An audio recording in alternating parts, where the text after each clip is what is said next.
So good afternoon, everybody. Good afternoon, Fulton County School System.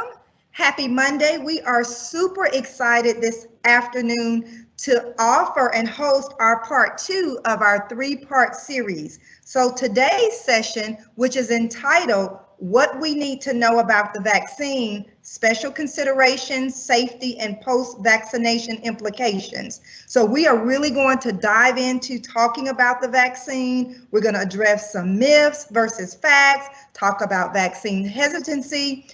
So we're going to really get to it this afternoon. We have 2 additional amazing presenters, amazing physicians as our presenters this afternoon. We have our very own Dr. Yolanda Wimberly, who is our medical director, and Dr. Kimberly Manning. And I'm going to talk to you a little bit, just tell you a little bit, not talk, but tell you a little bit about their bios, because I just have to mention a couple of things from their bios, because these 2 amazing physicians are just that amazing. So as I said, Dr. Wimberly is currently our medical director, and she served in this role for now, I think, Dr. Wimberly, maybe about 5 or 6 years. But I mean, time has flown by, but she is amazing. She's so supportive. Any and everything that we do related to health services, Dr. Wimberly is right there joined with us at the hip. But Dr. Wimberly is a distinguished visionary and leader. She is by trade a board certified physician in both pediatrics and adult medicine. Just in terms of her official title, she is the Senior Associate Dean of Clinical Affairs at Morehouse School of Medicine, Grady's Hospital, where she now leads the entire clinical enterprise for Morehouse School of Medicine at Grady. We just love Dr. Wimberly. Like I said, she's available and accessible to us. She's been giving presentations to us and for us since the beginning of this school year. So I consider Dr. Wimberly our Mrs. COVID information. And then we have Dr. Manning, and Dr. Manning, oh my goodness, she is the Associate Vice Chair of Diversity, Equity, and Inclusion for the Department of Medicine at Emory University School of Medicine. She is a professor of medicine, and she actually serves as the residency program director for the transitional year residency program at Emory. Dr. Manning's her bio goes on and on. She has numerous teaching awards. She authors a blog. She's a commentator on several of the local and national news stations. She's known as a passionate clinician and educator. She's also known as the Grady Doc. So we are super excited to have the Grady Doc and our very own Dr. Yolanda Wimberly presenting and sharing with us this afternoon. So without further ado, I'm going to turn it over to both these amazing speakers. Thank you so much. Thank you so much. Definitely, thanks for those great introductions. Glad to be here and really glad to be able to share space with my dear friend, Dr. Kimberly Manning. What we're going to do today is really allow you all an opportunity to ask us questions. I know that on Friday, the initial kickoff with Carlos Del Rio and Kelly Carroll, hopefully you all were able to join that. That was a great background and information, specifically on information about the vaccine, the types of vaccines, and some of the efficacies and effectiveness of those vaccines.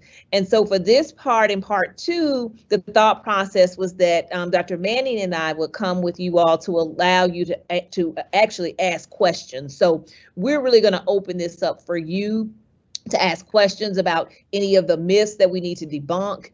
In addition to that, any questions that you have about special populations. So we will open it up at this time. I think Lynn stated that we already had a couple of questions that were in the queue.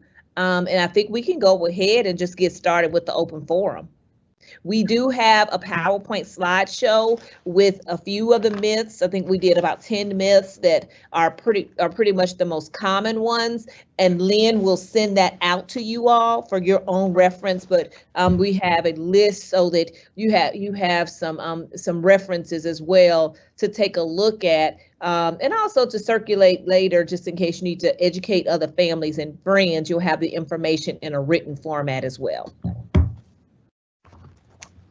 And I just want to also just say thank you as well. Thank you so much for having us here. And Dr. Wimberly and I go way back to our freshman year in medical school in 1992, and have been good friends ever since. And it is really a full circle moment to be able to do this with her, and also to work with her at Grady in a time such as this.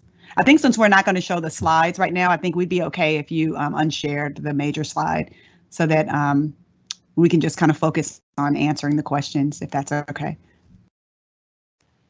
So that is great. So I'll start it off. So there are lots of questions about, and we'll start with just the vaccine itself. So more information about, is it safe? How's it made? What can I expect after I take the vaccine? So can we start there? Yeah, absolutely. First of all, I'll say that these are really great questions, and the kinds of questions that I think you should never have anybody skirt over. For starters, with regard to how the vaccine is made, we have 3 vaccines that have had emergency use authorization. Some of this may be a little redundant for you because I'm sure that Dr. Del Rio and Dr. Carroll mentioned some of these things. However, it never hurts to repeat things, right? The 2 vaccines that are messenger RNA based vaccines, that is the Moderna and Pfizer vaccines. Those were the first 2 that you guys heard about. First of all, the ones that received emergency use authorization by the FDA back in December. And those vaccines have actually been, that type of development has been around for some time. While it seems like everything was really sped up, recognize that the technology behind mRNA vaccines was something that was underway long before this opportunity came along. And so as things sort of, were speeding quickly with people dying of COVID, it created an urgency to get this work done. What's in them? Essentially, the mRNA vaccines, there's a little snippet of information that codes for one part of the COVID virus. And if you've seen the picture of the COVID virus, it's that little ball with the little studs on the outside of it. The studs on the outside of it are what are called spike proteins. And the mRNA vaccine, it codes just for the spike protein.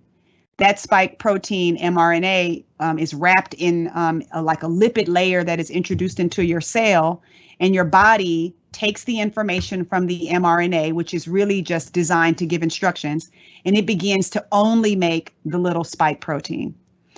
Your body, in response to that, says, wait a minute, I shouldn't have this here, and starts to create an immune response. And what is an immune response? The immune response is the development of memory through T cells, the development of antibodies through B cells, and then we have these cells called macrophages that come in and just basically kind of Pac-Man up the cells that have the spike protein developed in it, right? And so what you are left with is not anything lingering in your body, nothing in your DNA, but just more something kind of like an army, an immune army that is waiting to respond later. Now, that's the mRNA vaccine. Yolanda, do you want me to mention some stuff about the how the J&J vaccine works? Yes, that'll be great. Okay. So the other vaccine that just came out that y'all are probably hearing a lot about is developed by Johnson & Johnson, and that is not an mRNA vaccine. That's a single dose vaccine. And that single dose vaccine, it uses something called viral vector technology. So it's not mRNA. What is viral vector technology? Viral vector technology basically takes one virus, this virus in particular is called an adenovirus, And let me first just say this adenovirus is not, though it's a common virus, it's not one that typically gets people sick or infected, at least humans. So what they did is they take the adenovirus and they basically gut it out of all the stuff that can make you sick. So now what you're left with is this shell of one virus, right? And the reason that's important is much like the mRNA vaccine. Remember how I told you it had to be wrapped in something to get into your cell? You have to have a way to introduce the material into the cell. You can't just roll up on nobody's cell and be like, hey, I got this information for you. You have to have a way to get it in. So for mRNA, it's the lipid layer. For viral vector technology, it is the shell of another virus, right? So inside of that shell, they put that information, that genetic information for that spike protein. Again, same theory, right?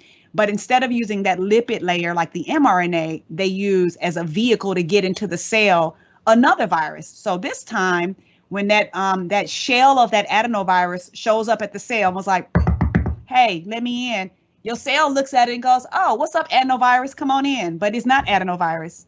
What it is the shell of adenovirus, but with the information on the inside. So when that information comes out into your cell, again, the same thing happens. You start to make this spike protein. Your body develops that immune response, which then lingers. So that if you get coronavirus, right, if you get the actual virus, your body sees those spike proteins and all of your sort of immune army that's waiting looks and says, oh, okay, come on, let's go, let's get them. And that's how you clear it out. So that's how those two vaccines work. The only reason that the viral vector vaccines are single dose is that's how they were studied. They were studied as single dose vaccines. And so everything we do is based upon data. And even though that data happened quickly, no steps were skipped in the process. And that's great because we have lots of questions now, ladies. They are rolling in. So I'm going to try to get to as many as possible. So the very first one, and we're going to put a pin in that about the studies, because I saw a question in there about research and how do we know that it's been long enough with regards to research. But I want to start at the top. So the very first question has to do with pregnancy and childbearing years. So the question was, what is the recommendation for those who might be pregnant with regards to the vaccine? Okay, I can take that one, Dr. Manning. You can back in. So really, the CDC, really for pregnancy, we are asking that you ask your healthcare provider for what their suggestion is. There is no yes or no to that. What we are stating is to go to your OBGYN or your family medicine doc or your midwife or whoever it is that is your healthcare provider for a pregnancy and have a discussion with them. And then based off of their recommendation and you all's discussion, you can make a decision after that. We have had a few pregnant women. I can count on my hand about 7 pregnant women that I know of that have actually received the vaccine.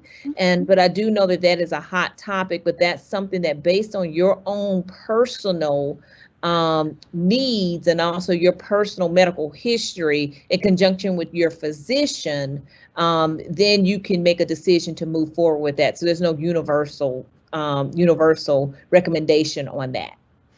And can I add into that a little bit too, Dr. Wimberly, that what we know is that pregnancy itself poses itself as a place that kind of is what we call a relatively immunocompromised state.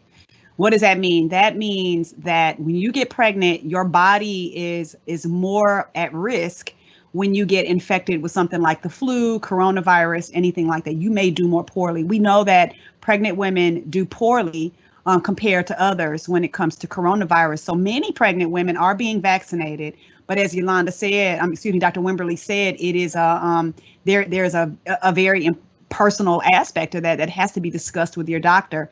And we don't want to trivialize how any pregnant woman feels because it's a big decision. Now, the one thing I do want to mention is just to debunk one myth regarding pregnancy. There is this myth that if you get this vaccine, it causes your placenta to be unable to attach to the wall of your uterus because it is thought that the spike protein information looks similar to another protein that is responsible for helping your placenta attach to your uterus. That isn't true. Okay, they're both proteins. One is called syncytin 1, and the one is called the spike protein. They both have some amino acids in them, but that's not true. And so if you've seen a video where somebody gives you compelling information and they use scientific words and it sounds really scary, I'd be scared too, but that isn't true. And there were women who became pregnant while they were in the studies for the vaccines.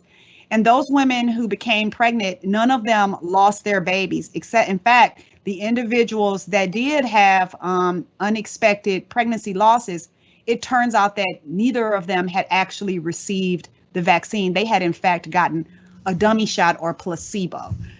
So do keep in mind that myth is untrue. And I'm glad you said that, because that's probably, Dr. Manning, one of the most commonly asked questions that I get is, will this cause infertility? Mm-hmm. And the answer to that is no. Right. Excellent. So this next question says, if I get the vaccine and my spouse is unable to get it at the same time, can I pass the virus to my spouse? Well, here, the fast answer is we don't know. So what experts are telling us right now is that the reason why after, so Dr. Wimberly and I have both been vaccinated, but we still wear masks because the data really is not yet clear for us yet whether or not you can, how high risk you are as a potential asymptomatic carrier. Now, so until we know that data, it is possible, though a lot of experts think it's pretty unlikely. Right now, for me, as a person who's been vaccinated, I still wear my mask, as much as possible. I think in my home, around my children and everything who have not been yet vaccinated. I mean, I admit, I'm very vigilant outside of the house, but I'm not masked around my children. What about you, Dr. Wimberly? And thanks. And I want to clarify too, I am vaccinated. My husband is not vaccinated. My children have just completed their second dose of Pfizer on Tuesday. They were in a clinical trial. So we have 3 of 4 people in our house. And like you said, Dr. Manning, I mean, we don't know if once you receive the vaccine, if you could pass it on to others. I mean, the likelihood we do know is very, very, very low. But of course, nothing in life is absolute.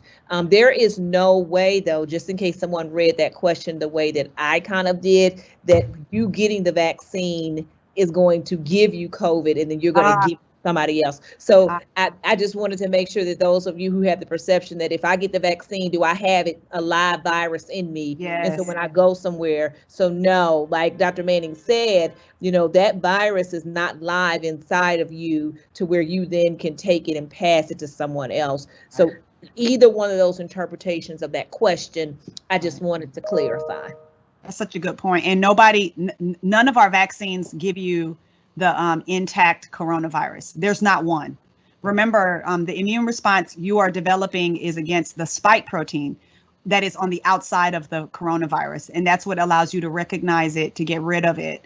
But nobody has a vaccine that is under authorization yet that will give you even an inactive version of the virus. You don't get the whole virus. So going back to, if I can go back to the pregnancy question again. So here's another question related to pregnancy, because lots of questions about that. So it reads, my sister had a baby in April. My sister had severe anxiety and a combination of quarantine overload, if you will. So being a new mom of a newborn, she worries about the long-term effects COVID might cause if the baby gets COVID. Earlier in the pandemic, the news said it was possible for children to see long-term side effects in adulthood as a result of COVID in childhood. So any updates on the findings with regards to this? For children and teens, it actually, we don't have a lot of data on that. I am making the assumption that the information that was sent out before is if there's something called multi-system inflammatory syndrome that just a small percentage of children have presented with. And that is going to be something that is dealt with on in an organ system. So it's not as if a kid gets COVID that they're automatically going to have an infection or a side effect for the rest of their lives. It's just like adults. I mean, it really is going to be, those few people that do, especially when you're talking about children and teens, those few people that are very unfortunate to be able to get COVID. And then in addition to that, get this multi-system inflammatory syndrome, which are far and few between. Yes, they may have some long-term side effects from that, definitely. But thankfully, that is not something that we even see in more than 0.5% of the population. So it's really rare. But the quick answer is yes, if they do get it and they just so happen to get the multi-system inflammatory syndrome, there definitely could be some long-term effects. But thankfully, that is not something that's very common. And especially making sure that we're doing all of the things that we already know to do: social distance, wear masks, hand sanitation, those types of things will definitely keep that down. Great. So this question has to do with allergies. So the question is, I have several drug allergies with severe reactions. In the past, I've been told I should be okay with questionable drugs, knowing my history. I wasn't. What risks are there for those with drug allergies? And I assume this is with regards to taking the vaccine. Yeah. So first of all, to the person who asked that question, it's terrifying to have an allergic reaction to a drug. People can die of anaphylactic reactions, and so that's a very significant thing for you to be concerned about. So I think the way to most helpfully answer that question is to think about the process that we take. So when you get vaccinated, what we do is for individuals who have experienced any medication allergy or anaphylaxis, we are prepared with an Epipen, and we also for all patients, we have them wait 15 minutes. But for those who've experienced anaphylaxis, we wait even longer, or even any allergy, we wait even longer, 30 minutes, sometimes more. But we also have on hand an Epipen. If you've ever had a serious anaphylactic reaction, you probably already have an Epipen, but we do have those as well. I would recommend for anyone who has had an acute reaction to some medication, especially if it was one that was serious enough to call for medical attention, to make sure that you have an Epipen on your person, not just for the vaccine, but for any situation, because you could very well be primed by something else. So it's a big concern, but here's the thing. We can actually do something if you have an allergic reaction. If we know that if we see an allergic reaction happening, we can respond to that and save your life. The problem with COVID-19 is that it is really a lot like Russian roulette. A lot of people do fine, but for somebody, and I hate to be, so graphic, for some people, it's one in the chamber and you just don't know who that's going to be or how severe it can be.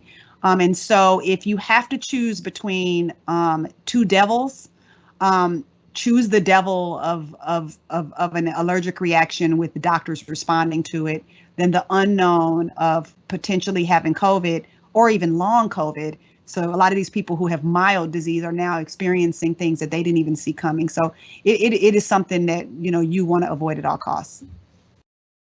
So piggybacking on that, one of the questions also has to do with, and I think Dr. Manning, you kind of hit the nail on the head with this one already, but specifically asking, like, if you have allergies to Bactrim and some of the sulfur drugs, is there contraindications to receive COVID-19 vaccine? The answer is no. There's not a contraindication. There's no sulfur in this.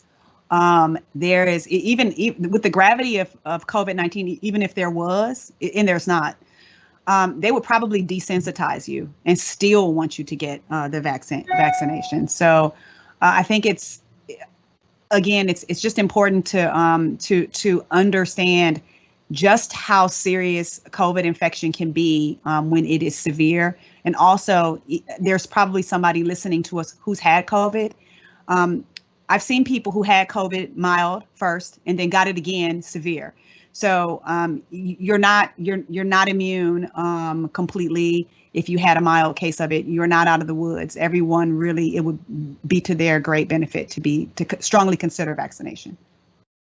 And that's a great segue into the next question, which is, if I've had COVID, how long do I have to wait to be vaccinated?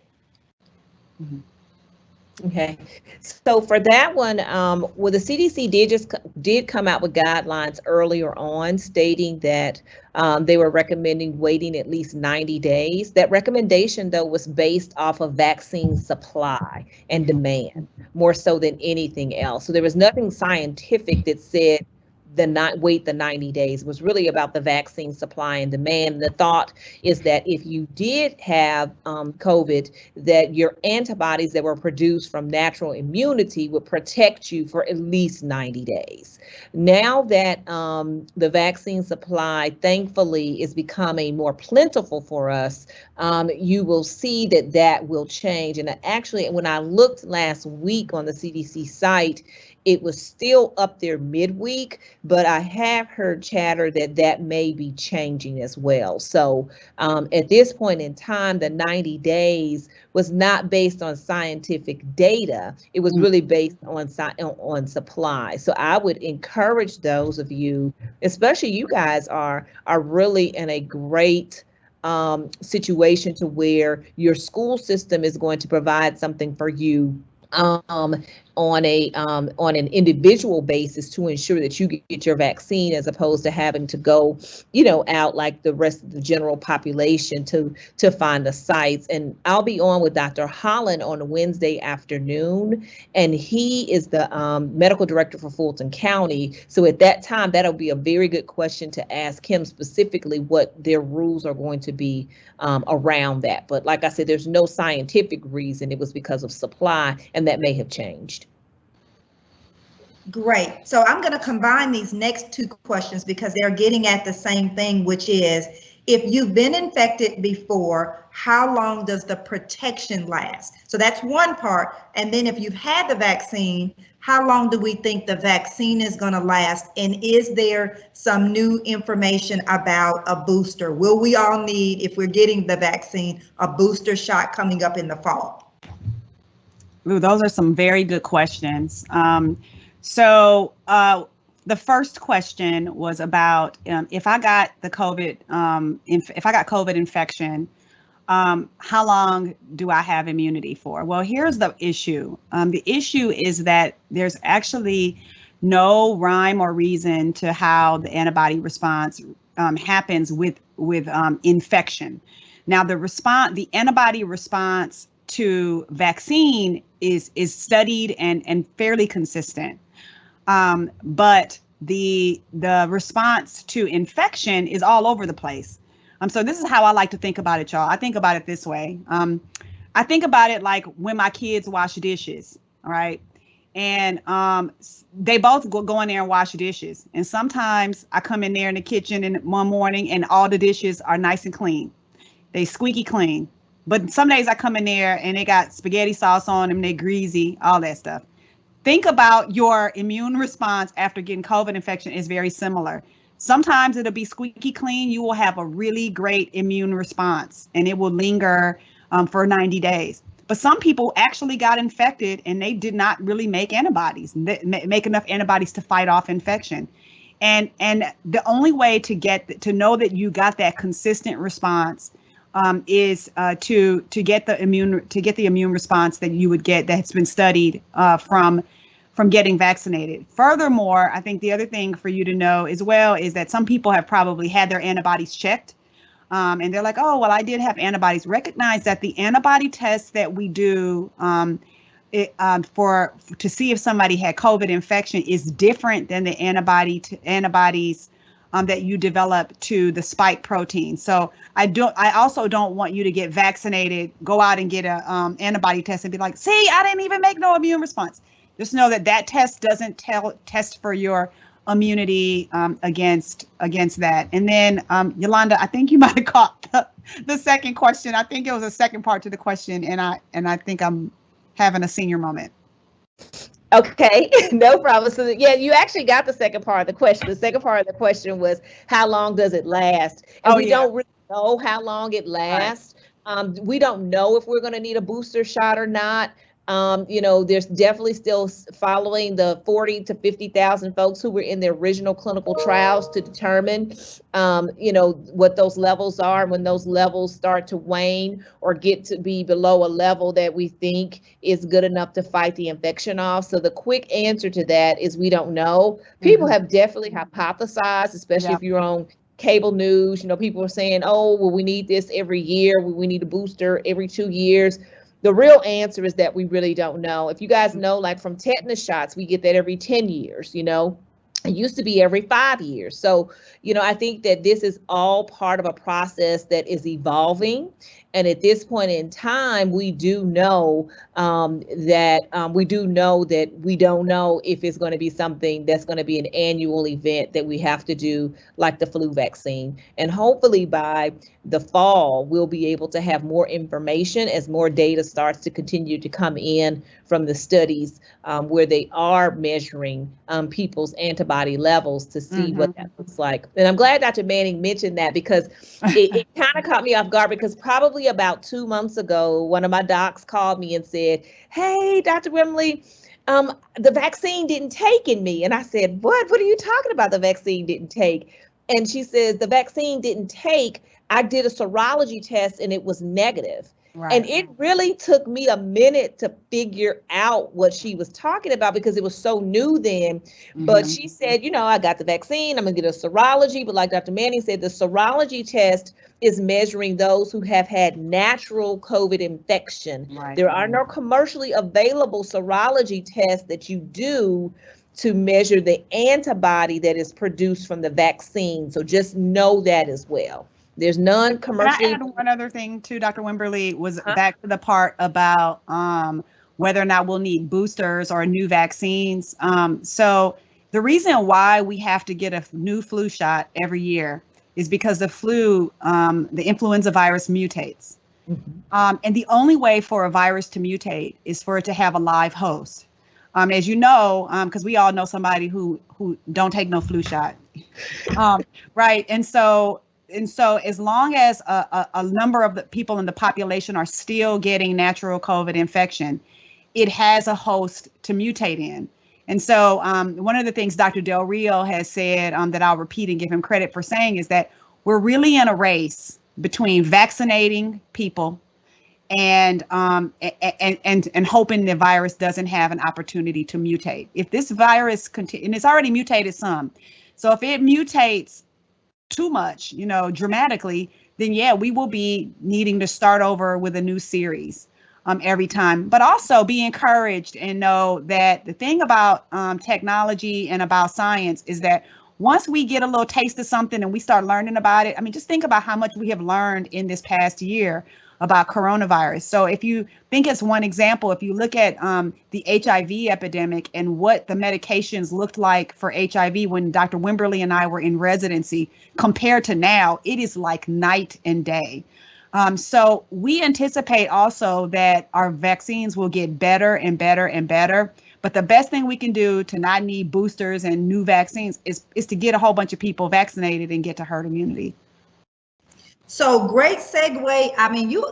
You ladies are on point. Going perfect segues into the next question. That's HBCU education that we got. Which actually has to do with the variants. So it says, are the current vaccines effective against the current variants, at least the ones that we know? Yes, they are. So yes, they are. Studies have shown that they are. And so, but definitely still trying to make sure that we continue to try to get to that herd immunity, but yes. Okay, awesome. So this is a very specific question, and it says that this is a middle 56-year-old male, African-American male with asthma and a recurring heart flutter. Are there any reactions in particular that I should look out for if I take the vaccine? Well, I saw that you were getting ready to call him middle age or something like that. And seeing as Dr. Wimberly and I both turned 50 this year, we think that that's a very young age. So I don't know what you were talking about there. Me either, and I'm in my 50s, so I'm sorry. Okay. 50 is the new 40, but I still have you and Dr. Wimberly.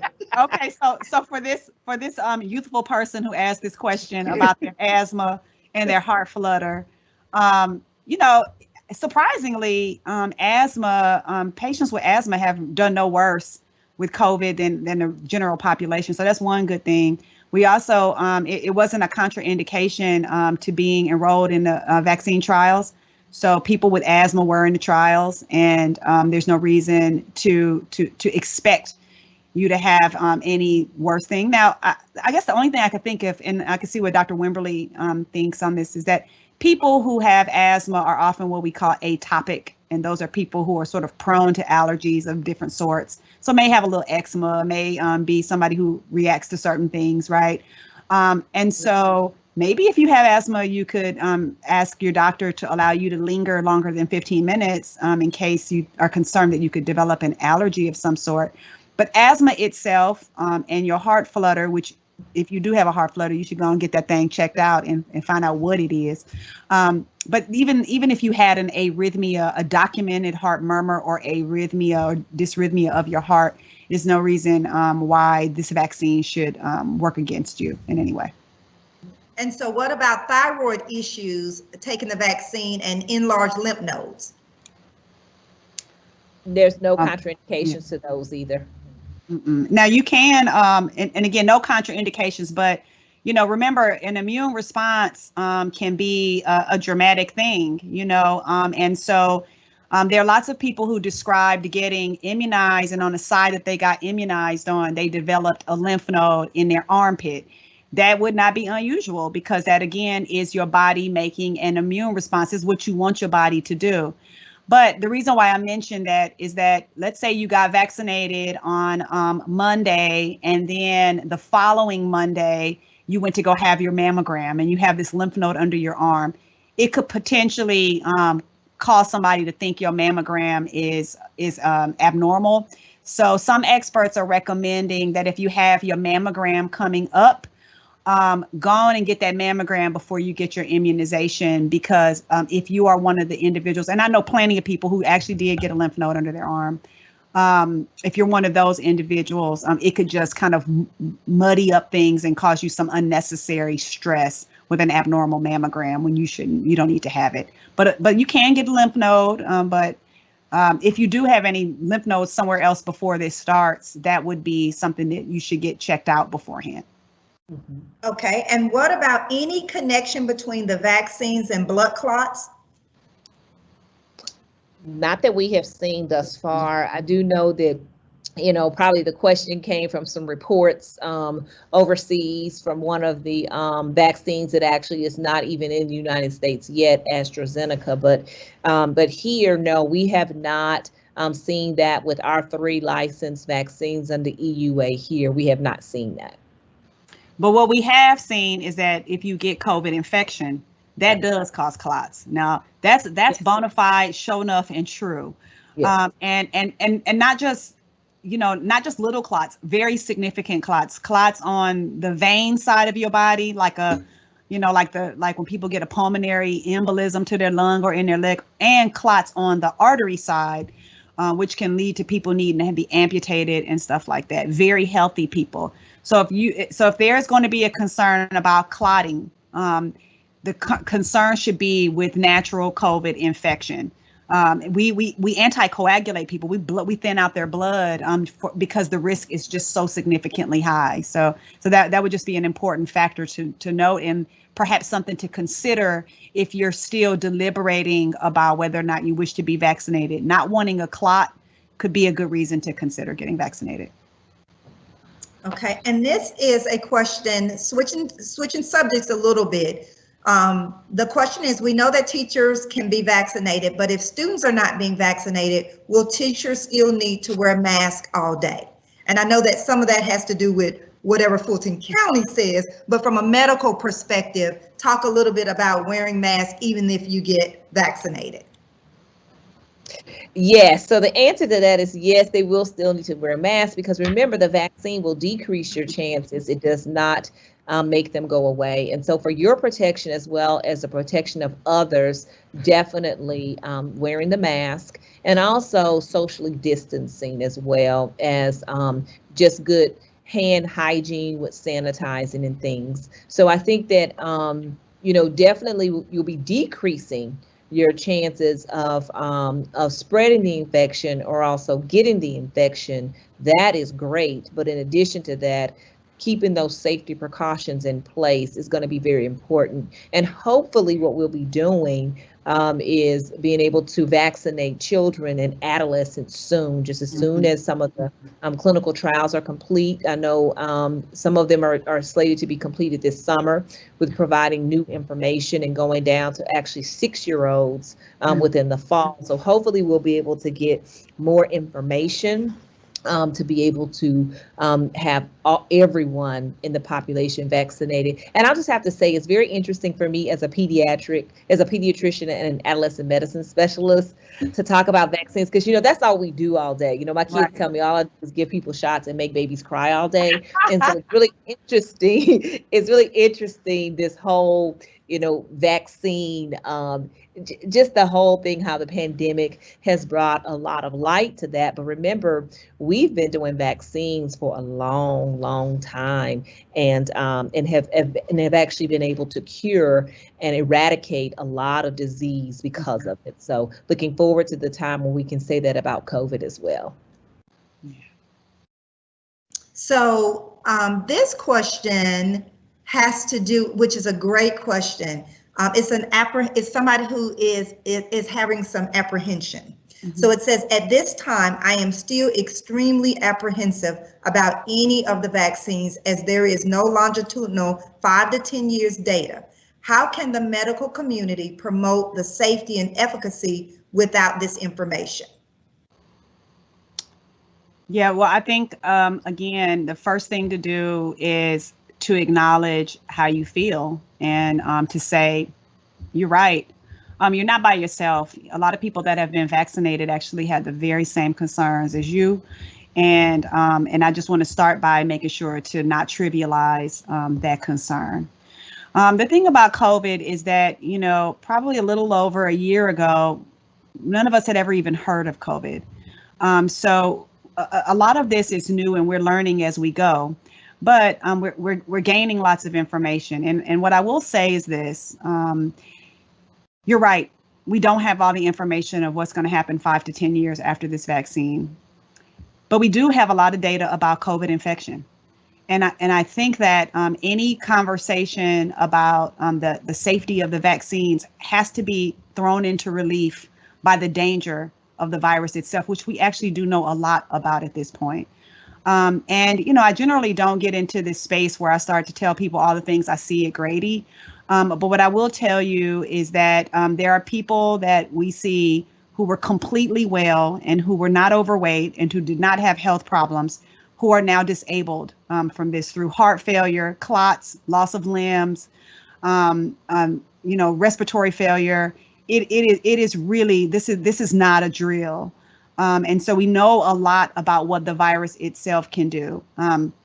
But the truth is that there's a piece of this that is going to call for us to have to trust the science. And that is not a very comfortable answer, right? It feels paternalistic for somebody to be like, oh, just trust the science. So what the science is, you should know that one big difference in the past with studies and everything is that we are at the table now. One of the primary developers of the mRNA vaccines was a Black woman, Dr. Kizzmekia Corbett.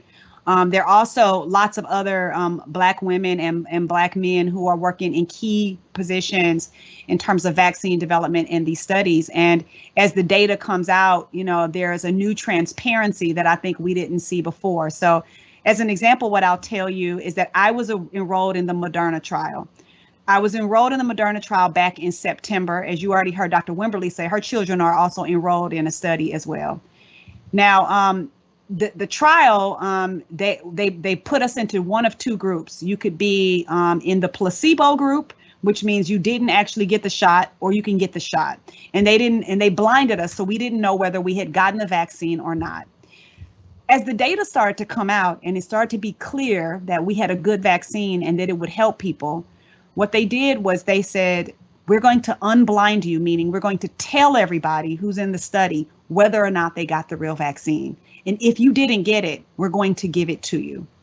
To me, that is one example of how, as we get data, we're doing right by people. Now, compare that to what happened in Macon County, Alabama, with the untreated syphilis study.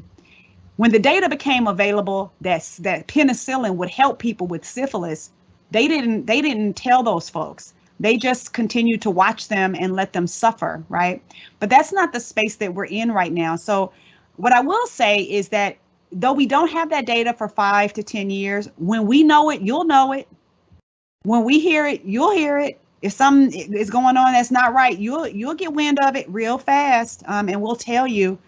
But if you, again, back to the two devils, the devil we know right now is COVID. The devil you know is COVID. Don't choose that devil. You better off actually going after this vaccine based upon the data that we have right now, because it's definitely something to fear if you get severe COVID. Yeah, and one thing for me too, because I in full disclosure, I have family members that ask that same question, well, we're going to just wait 5 to 10 years. And my question is this: I'm more fearful of getting the disease than I am of actually what the vaccine is going to do for me at this point. And so I think it's really just about that. Yes, no, we don't have an answer for 5 to 10 years. No, I can't say what will happen. What I can tell you is that with all the many vaccines that we have on the market, any of the biggest side effects that are bad that happen typically would happen within 90 days after receiving the vaccine. And like Dr. Manning said, for folks who've been in those trials since last September, we're coming up on almost a year of being able to follow those people. So knowing the track records of the vaccines and that the major side effect profiles that happen that are bad typically happen within 90 days, and we are now about 7 to 8 months out, makes me feel comfortable when I'm looking back on what prior data has shown me. And I'm more fearful of actually getting COVID than I am of what the vaccine is going to do to me in 5 to 10 years. And one other thing I'll just say is, as a mother, it was very interesting having a conversation with my husband about enrolling my twins in a trial. That was it was a 4-day conversation in our household. At the end of the day, they ended up getting it, but there were lots of concerns, lots of questions about just, because for me as an adult, it's different. But giving it to my 14-year-old children takes on a whole other flavor. And, as a family with input from everybody, we finally made the decision, my husband and I, to move forward with it. And the kids are doing fine, did well with it. And we're grateful and thankful for that. But it is definitely something that I want you to think about. I have, unfortunately, someone who is pretty close to me who's in the ICU now. And it doesn't look very well with COVID. Healthy person, no issues, BMI of 23, so nothing. 50-year-old. And the things that kind of made me kind of pause last night as I was thinking about it were, first of all, the vaccine's been out since December, the middle of December. This person may have had the opportunity to get the vaccine or not. I'm not sure I know they did not get the vaccine. I'm not sure why they didn't get the vaccine, if it was because of hesitation or if it was because of access. If I were a betting person, it probably was more so because of access. And sometimes access can become ambivalent, right? So I would get the vaccine if it were available, but I'm not going to go on, it's 5 o'clock in the morning and go to all these sites and try to do it. But if I can walk into Walgreens or CVS or Kroger and it's available and accessible to me, or go to my doctor's office, then yes, I would do it. But they're not necessarily going to do all the extra effort for that. And as I was thinking last night, I just started to think, if this person had the opportunity to take that vaccine, that has been out now for 3 months, how things would potentially be different. And it's not a right or wrong. It was just a thought that continues to intrude on my thoughts to say, you know, right now, when you see people dying and things of that nature, the numbers are starting to come down. You have to really start to think about the choices that we're making and the reason that we're making those choices. And those are the hard conversations that I have with some of my family members, even who have chosen not to be vaccinated because of, you know, a myriad of reasons, a lot of the reasons that we've talked about here.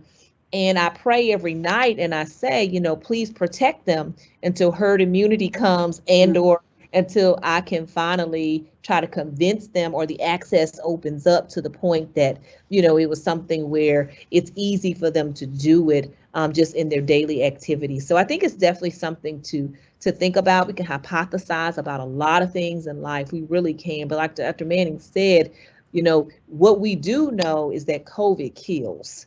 And right now, I'm going to probably have to choose something that is immediate versus something that may or may not happen 5 or 10 years down the road. Can I, and one thing I want to mention that hasn't come up, because I know we're getting toward the end, is that what Dr. Wimberly was just talking about with her friend is severe COVID.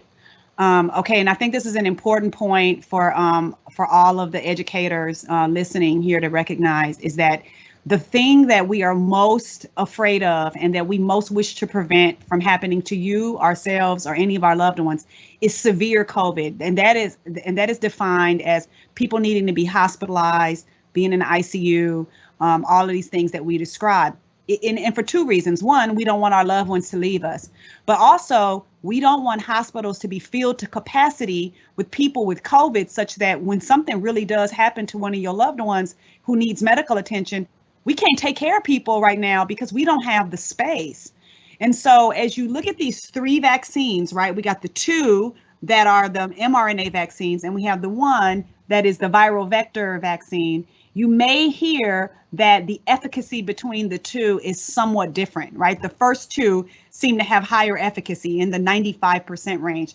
The viral vector technology single dose vaccine, you may hear different numbers, sometimes as low as in the 60-something% range, sometimes as high as in the 70-something% range. But guess what you need to know about all 3?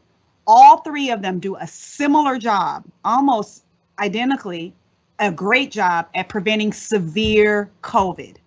So if you are presented with the opportunity to be vaccinated, another thing that I don't want you to do is to turn down you know, a vaccine that's in front of you that you have the opportunity to get because you want to hold out for a particular brand of one. And again, let me say this. It's easy for me to say because I already got the Moderna vaccine, so I don't want to trivialize your feelings. But what I will say is that the main thing that you want to try to prevent from happening is severe COVID. And all of the vaccines that have received emergency use authorization do an excellent job. And I will tell you this, that if I were not vaccinated right now and somebody came and knocked on my office door right now and said, hey, would you like this Johnson & Johnson vaccine? I would be taking my arm out of this white coat right now to get it. So I wanted to make sure we brought that up because I know that's a question that a lot of you all have and that a lot of educators are being offered the single dose vaccine, which does great at preventing severe COVID.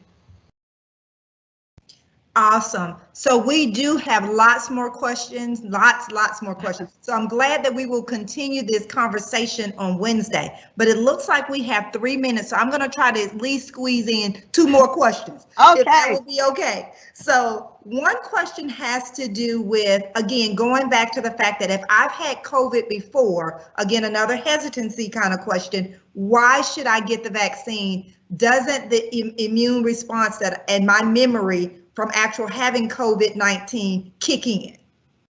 Remember those dishes. Remember, I told you, like, it's not guaranteed that you developed a perfect immune response. There are people who have had natural COVID who did not get the kind of antibodies that they need to protect them.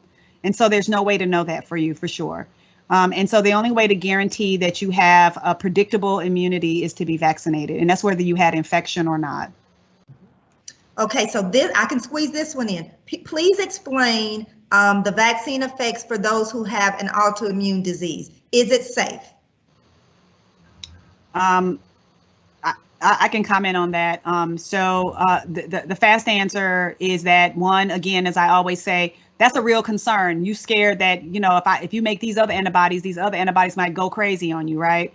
And so there is no data to suggest that the vaccine enhances or upregulates autoimmune disease. Those who have autoimmune diseases are actually also relatively immunocompromised often. And so those are people that should absolutely be vaccinated. It is recommended that they are vaccinated.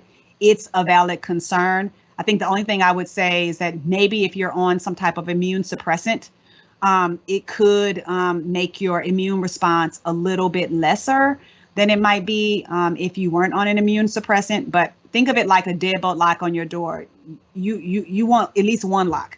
Even if it's not perfect, right? So you want some immunity. I would strongly urge anybody, even if you have autoimmune disease, to be vaccinated.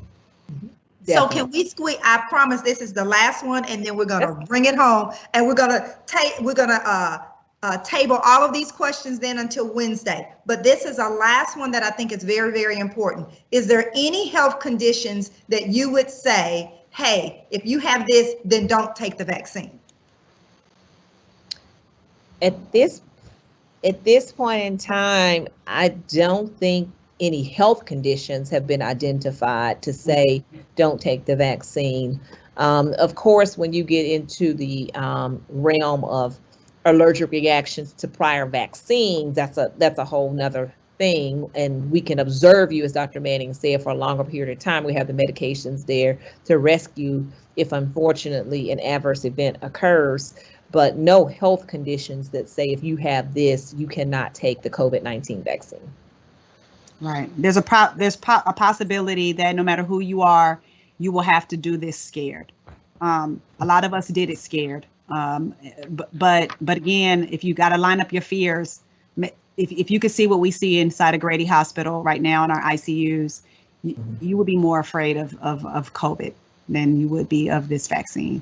But your concerns are absolutely valid, and keep those questions coming, because that's how you get to a space that you can make your personal decision that you are comfortable with. And know that Dr. Wimberly and I, we deeply respect all of you. Even if you are somebody still deliberating, I'm not a fan of the word hesitancy. Actually, I like to say deliberating. It's a big decision.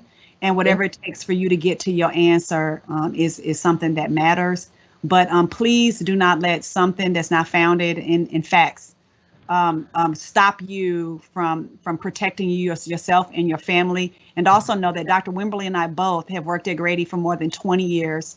We have been down here caring about our folks and having these conversations long before COVID came along. This is not a new thing that we jumped on the bandwagon for. We've been in this community working hard and caring about our folks for a long time. So turn to those people. This is not a trick. This is not a hoax.